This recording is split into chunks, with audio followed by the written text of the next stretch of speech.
Kembali menyapa Anda semuanya di program Bible Everyday. Kita akan belajar bersama-sama Lukas pasal yang kedua. Ini adalah peristiwa tentang kelahiran Tuhan Yesus. Dan kemudian ketika Yesus masih bayi, ada satu momen peristiwa yang menarik yang hanya dicatat di dalam Injil Lukas, yaitu tentang seorang yang bernama Simeon. Siapa Simeon? Simeon adalah seorang yang benar. Dia orang baik, dia orang yang saleh.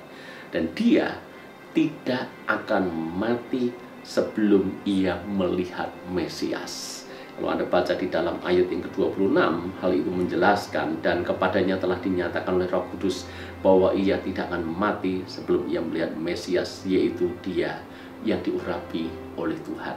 Jadi Anda bisa bayangkan sosok yang tentu saja sudah sangat tua, sudah lanjut umur, dan tidak akan mati sebelum matanya melihat Mesias. Dan dia memiliki kesempatan untuk berjumpa dengan Mesias, berjumpa dengan bayi Yesus. Alkitab berkata seperti ini, ia datang kepada Allah oleh Roh Kudus. Ketika Yesus anak itu dibawa masuk oleh orang tuanya untuk melakukan kepadanya apa yang ditentukan hukum Taurat. Perjumpaan Simeon dengan Yesus sang Mesias itu pun karena penentuan Tuhan. Sebab Simeon datang ke bait Allah oleh Roh Kudus, digerakkan oleh Roh Kudus, didorong oleh Roh Kudus. Maka kita belajar yang pertama, perjumpaan-perjumpaan yang mengubah hidup kita, pertemuan-pertemuan yang menjadi titik balik hidup kita, momen-momen yang menjadi lompatan-lompatan dalam hidup kita, itu semuanya diatur dan ditentukan oleh Tuhan. Jangan menganggap itu sebagai peristiwa sebuah kebetulan saja. Kita harus meyakini semuanya ada di dalam bagian rencana Tuhan. Saudara bisa bertobat, saya bisa bertobat, kita bisa kenal Yesus dengan cara yang mungkin unik, dengan cara yang mungkin ganjil. Jangan berkata itu kebetulan, tapi kita percaya karena Roh Kudus yang menentukannya bagi kita semuanya. Lalu kemudian kita pelajari berikutnya.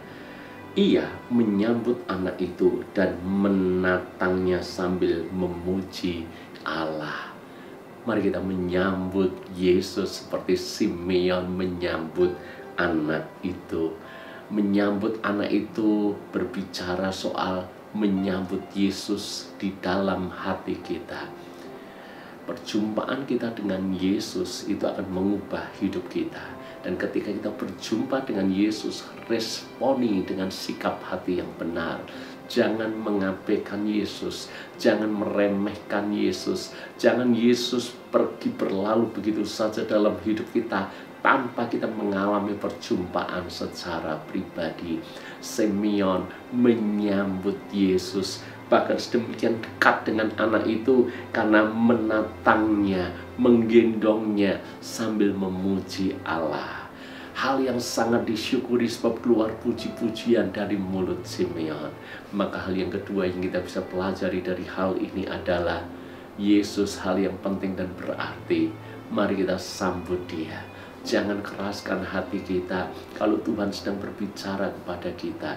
Kalau Tuhan menyatakan pribadinya, menyatakan dirinya kepada kita, jangan sekali-kali kita menutup pintu hati kita, karena kita sebetulnya sedang mengalami sebuah perjumpaan yang akan mengubah banyak hal di dalam hidup kita.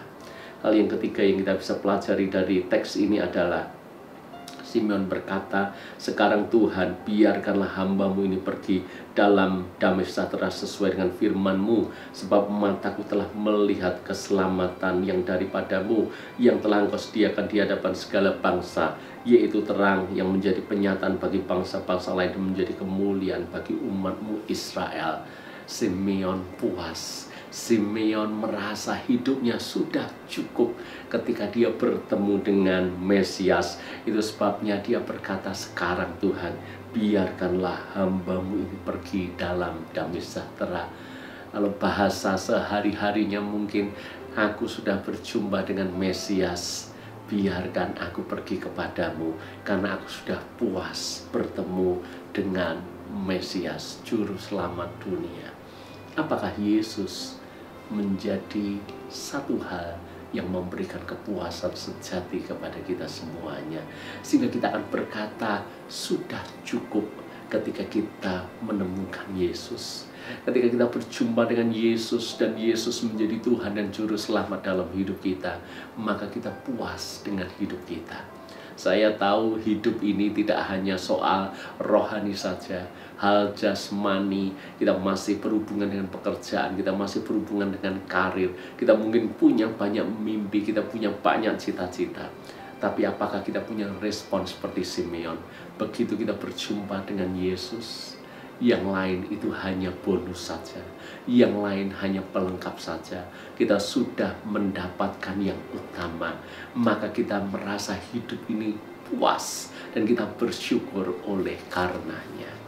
Lalu sampai hari ini uang masih menjadi kepuasan terbesar buat kita, karir masih menjadi tujuan utama kita, dan hal-hal yang menjadi keinginan-keinginan kita itulah yang mengendalikan kita.